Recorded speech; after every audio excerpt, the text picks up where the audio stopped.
Bonjour à tous, j'espère que tout va bien pour vous dans cette deuxième semaine de confinement. Une petite vidéo à destination de mes élèves de 3e qui s'inquiètent de savoir quel sujet présenter pour l'oral du DNB. C'est parti. Alors d'abord un point sur le calendrier de l'épreuve.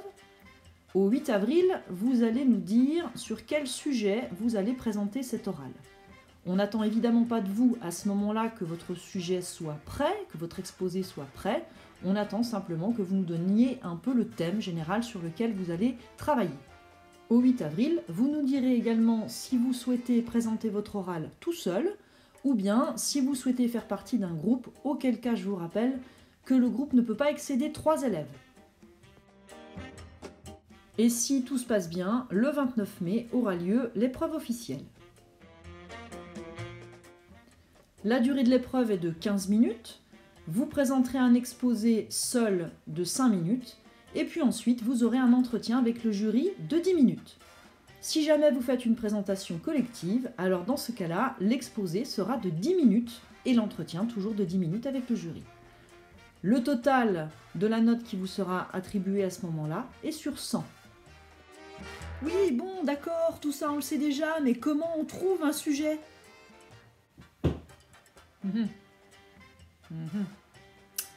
Qu'est-ce qu'ils disent les textes officiels ? L'épreuve orale porte sur un objet d'étude abordé dans le cadre de l'enseignement d'histoire des arts ou un projet mené dans le cadre d'un enseignement pratique interdisciplinaire ou des parcours éducatifs. C'est clair, non ? Pas tellement en fait. Alors on va préciser un petit peu. L'épreuve orale porte sur un objet d'étude. Un objet d'étude, c'est quelque chose que vous avez étudié. Un objet d'étude abordé dans le cadre de l'enseignement d'histoire des arts. Ça veut simplement dire que si vous avez étudié une œuvre d'art en histoire, en français ou par exemple en art plastique, vous pouvez la présenter comme orale à votre épreuve du DNB. Évidemment, de la même manière, si vous avez étudié une œuvre en éducation musicale, vous pouvez la présenter dans le cadre de l'histoire de l'art. Et puis pour ne rien oublier, il me semble que même en technologie, par exemple, vous avez pu étudier des ouvrages d'art, tels que des ponts, des choses comme ça, qui peuvent tout à fait rentrer dans ce cadre de l'enseignement d'histoire de l'art. Donc vous pourriez présenter également le travail ou l'œuvre, l'ouvrage d'art que vous avez étudié en technologie. Dans l'histoire de l'art, on va inclure tout type d'œuvre, une peinture, une sculpture, une chanson, un texte, un livre, même un bâtiment peut être considéré comme une œuvre d'art. Et évidemment, un extrait de film aussi. Alors un projet mené dans le cadre d'un enseignement pratique interdisciplinaire. Je ne sais pas si vous avez eu cette année ou les années précédentes un enseignement pratique interdisciplinaire, mais de mémoire, il me semble que il y a eu une étude commune menée en anglais et en espagnol autour du thème des migrants. Si c'est le cas, ça fait partie de quelque chose que vous pouvez présenter également pour votre oral du DNB et vous pouvez même le présenter du coup en langue étrangère, en espagnol ou en anglais. Quant à des parcours éducatifs, je vais vous présenter un petit tableau histoire que vous compreniez bien de quoi il s'agit. Alors avant de vous présenter ce que sont les parcours éducatifs, je vais d'abord reparler un petit peu des sujets et comment vous allez définir un sujet. Alors vous avez compris déjà, je crois que par exemple parmi les sujets possibles, il y a des œuvres d'art que vous avez étudiées dans les différentes matières qui composent votre enseignement. Mais je pense qu'il faut avoir une vision plus large et en fait on pourrait se dire finalement qu'est-ce que c'est qu'un sujet possible de l'oral du DNB ?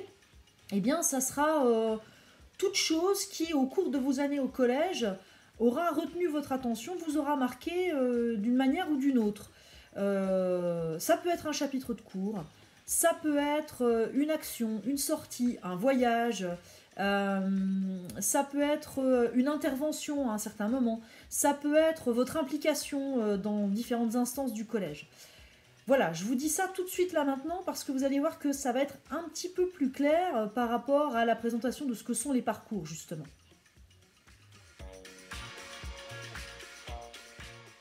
Votre oral, vous allez devoir l'inscrire dans un des 4 parcours qui vous sont présentés ici. Le parcours à venir, le parcours citoyen, le parcours d'éducation artistique et culturelle, le parcours éducatif de santé. Le parcours à venir au collège concerne toutes les actions que vous avez pu mener et qui vous permettent de réfléchir à votre orientation. Des sujets possibles que vous pouvez inscrire dans le parcours à venir, ça peut être par exemple le Technotour que vous avez fait en 4e, ça peut être bien évidemment aussi votre expérience en entreprise que vous devez lier à votre projet d'orientation. Tous les sujets qui sont liés au parcours citoyen sont ceux qui ont trait, on va dire, à la vie collégienne. Si vous êtes inscrit en tant que membre du CVC, si vous êtes inscrit en tant que délégué de classe, si vous avez été délégué au conseil d'administration, si vous êtes dans des instances, vous pouvez parler de votre participation à ces instances dans le cadre du parcours citoyen. Des chapitres que vous aurez étudiés en EMC trouveront logiquement aussi leur place dans le parcours citoyen. Vous pouvez également intégrer dans ce parcours citoyen les interventions que vous avez eues dans le cadre du programme Je Tuile en 4e et en 3e.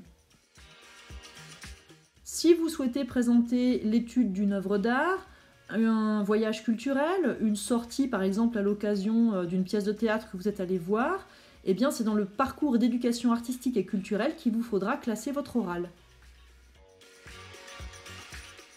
Enfin, pour le parcours éducatif de santé, vous pourrez y inscrire toutes les formations que vous avez eues en matière de gestes qui sauvent ou en matière de PSC1 par exemple. La question que vous posez tout le temps.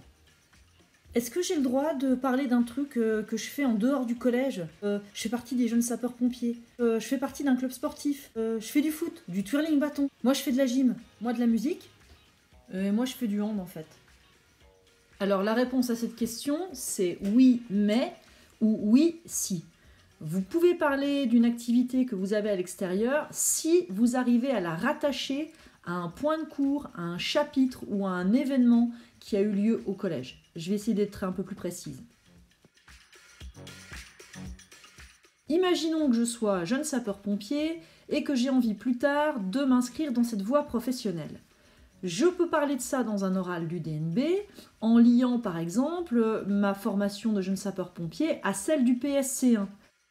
Cet oral, je peux l'inscrire dans le parcours à venir si je décide d'en faire une voie d'orientation. Je peux l'inscrire dans le parcours citoyen puisque je m'engage pour les autres et je peux également l'inscrire dans le parcours santé puisque je vais faire état de ma formation au PSC1. Vous pouvez donc parler d'une activité que vous avez en dehors du collège si vous arrivez à la mettre en lien avec une activité, un cours, un chapitre que vous avez eu au sein du collège et à condition que vous réussissiez à inscrire tout ça dans un des parcours éducatifs. Alors, je précise pour que ce soit bien clair, un sujet que vous allez présenter à l'oral du DNB peut tout à fait finalement s'inscrire dans différents parcours. Ça, c'est à vous de choisir dans quel parcours vous allez l'inscrire, suivant ce qui vous paraît le plus pertinent. Votre voyage en Espagne, évidemment, ça a l'air logique de le mettre dans le PEAC. En même temps, tout le côté développer une vie en commun, etc., pourrait très bien rentrer dans le parcours citoyen, en fait. Pour finir, vous avez noté dans le cahier de texte à la page de lundi 23 que les élèves de 3e, je vous ai demandé de rendre compte dans votre carnet de lecture de cette expérience de confinement, de faire de votre carnet de lecture finalement un espèce de carnet de bord pour y noter vos impressions, vos ressentis, des anecdotes par rapport à tout ce qui se passe en ce moment. Cet objet-là, vous pourriez très bien en faire un objet pour l'oral du DNB. Ça serait même un très bon sujet, je trouve, et qui rentrerait dans plein de catégories. Vous pouvez parler de cette expérience-là du point de vue de ce que ça vous aura apporté en tant qu'élève dans vos stratégies d'apprentissage. Et dans ces cas-là, vous pourriez peut-être voir ça du côté du parcours citoyen, par exemple, ou de l'EMC. Vous pourrez éventuellement aussi parler de ce qui s'est passé à propos du confinement dans le parcours santé. Voilà, tout ça pour vous dire que des sujets, il y en a plein. Je reste à votre disposition sur le fil de discussion qu'on a mis en place sur Pronote. Si vous avez des questions, n'hésitez pas à me les poser. Et puis d'ici là, bon courage à tous. Esta música es una dedicación especial por el profesor de español